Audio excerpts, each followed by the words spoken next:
నగరంలోని ప్రధాన ప్రాంతాలను కలుపుతూ వెళ్లేలా మెట్రో రైల్ నిర్మాణం జరగాలని, దీనికి ప్రతిపాదనలు తయారు చేయాలని ముఖ్యమంత్రి రేవంత్ రెడ్డి అధికారులను ఆదేశించారు.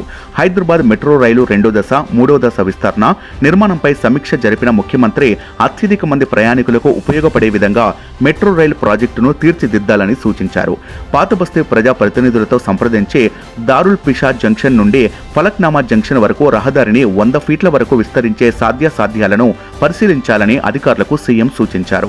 దీనివల్ల పాత నగరం ఇతర ప్రాంతాలతో సమానంగా అత్యంత వేగంగా అభివృద్ధి చెందే అవకాశం ఉందని అన్నారు.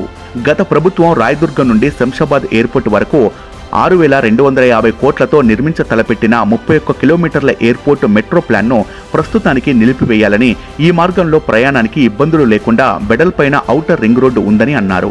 దీనికి బదులుగా ఎయిర్పోర్టుకు మెట్రోను ఎంజీబీఎస్ వయా ఓల్డ్ సిటీతో పాటు ఎల్బీ నగర్ నుంచి కూడా కనెక్ట్ చేయాలని అన్నారు. అదేవిధంగా నాగోల్ నుంచి ఎల్బీ నగర్ వరకు గల 5 కిలోమీటర్ల మేర దూరాన్ని కూడా కలుపుతూ ప్రణాళికలు తయారు చేయాలని అధికారులను ఆదేశించారు సీఎం రేవంత్ రెడ్డి. లక్ష్మీగూడ, జల్పల్లి, మామిడిపల్లి మార్గంలో కొత్తగా మెట్రో నిర్మాణం కోసం అవకాశాలను పరిశీలించాలని, అదేవిధంగా ప్రస్తుత మెట్రో కారిడార్లకు సమీపంలో ఉన్న ప్రాంతాలకు మెట్రో రైలు విస్తరణ చేపట్టి నగరం నలుదిశలా అభివృద్ధి జరిగేలా సిద్ధం చేయాలని సీఎం రేవంత్ మెట్రో రైలు ఎండీని ఆదేశించారు. బీహెచ్ఈఎల్ నుంచి ఎయిర్పోర్టుకు 32 కిలోమీటర్లు ఉంటుందన్న సీఎం రేవంత్ ఎంజీబీఎస్ నుంచి పాతబస్తీ మీదుగా శంషాబాద్ ఎయిర్పోర్ట్ వరకు మెట్రో ఉంటుందని చెప్పారు. నాగోల్ నుంచి ఎల్బీ నగర్, ఓవైసీ హాస్పిటల్ మీదుగా చాంద్రాయణగుట్ట వద్ద ఎయిర్పోర్టుకు వెళ్లే మెట్రో లైన్ను లింక్ చేస్తామని వెల్లడించారు.